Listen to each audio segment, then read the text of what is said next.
Hi friends, welcome to Tutors Funny channel. Today I am going to teach how to make the email and telephone text box validation using VB.NET.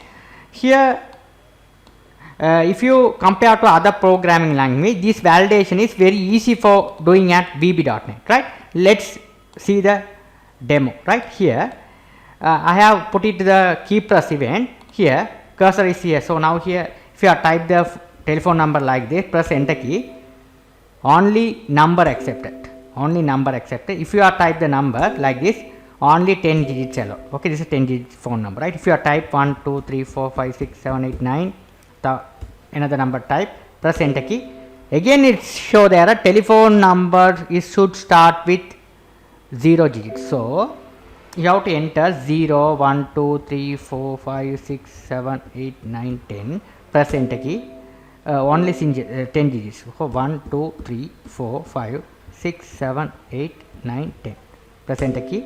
Now it will be allowed to enter the email address, right?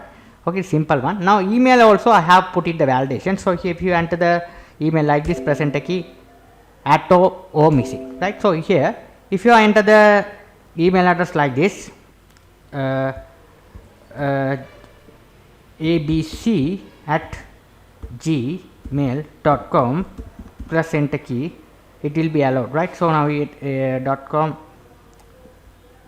you have to enter like this, missing, right? Again it missing. So if you enter correct one, gmail.com, it has, if you have to again things again here, your email address don't have symbol more than once. Okay, if you enter the correct one only, it will be allowed. This is very important stuff. Okay, success, right? This is a very important stuff. You have to do the things, right? So first we have to design the form, right?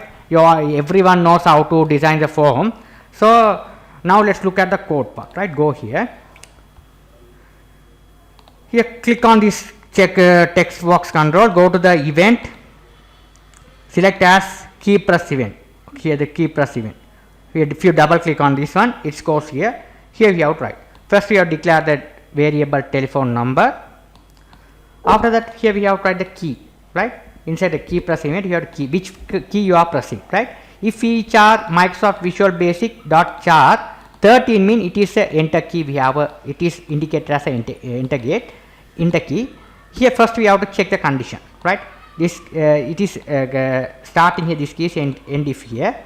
Now here inside this key we have a condition, text box 1 dot, if it is a mass if there is no value you are entered, it is a blank, it is throw there a telephone number is not entered.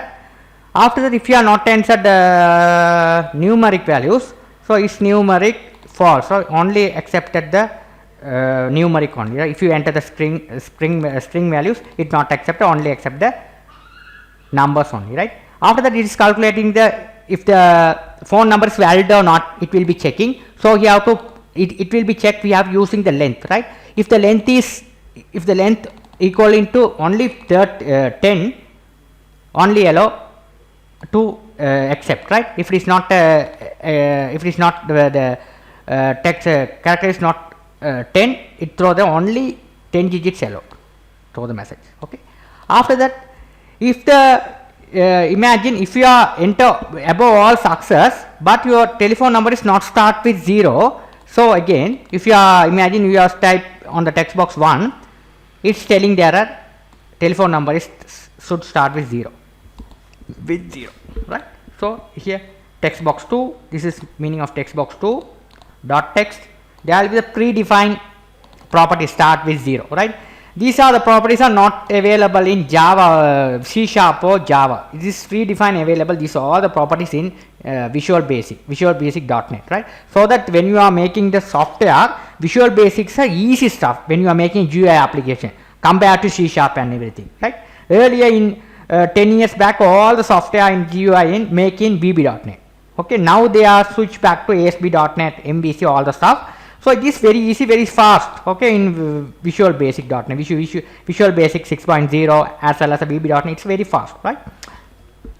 Nowadays there are few other companies are running that Visual Basic 6 and VB.NET. Still they are running, right?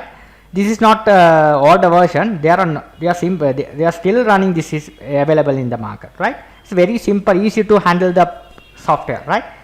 So again, if all the success, now this when you run, this one should be disabled. If all the success, press enter key, it will be enable the this one text box 3 mean it is indicated as a email text box, it is enabled true.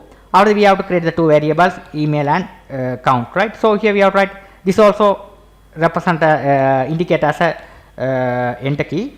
So here we have to the text box email is not text, if it is blank. So email, here we have to email, we have to check email contain @, dot, if not contain @, dot, it show there are anto missing and dot missing, right? That's the error it will indicate, right? If it is not if you are not type and this one dot, right? After that, if your types like this correct, again it is going for checking again. If you are type only once or not, and sign if you can't type multiple times in the email address, right? Only one time this one, right? So it will be checking. I have put in the for loop and checking how many times you are putting to, right? If you are putting only one time, if you are not putting two more times, it shows that here it's count, it is checking. If you have put 2 times, I will show the demo. It show there a email address don't have a unsigned symbol more than once, right? You are show there. Otherwise, it's all correct. You are show there. Here, contain mean if you are contain any symbols, you have to use like this in your program, right? If you start anything else, you can put it this, like this, right? These are the very efficient validation part in VB.NET. It's predefined validation part in VB.NET, right? So it is very easy to handle the program in VB.NET. You must study this one. This is very essential stuff when you are working in the industrial project in VB.NET, very industrial stuff. You don't worry about that. This is all the codes I provide in my Tutors Funny website. Thank you for watching. If you have many queries, ask me anytime. Thank you for watching. Thank you for your time.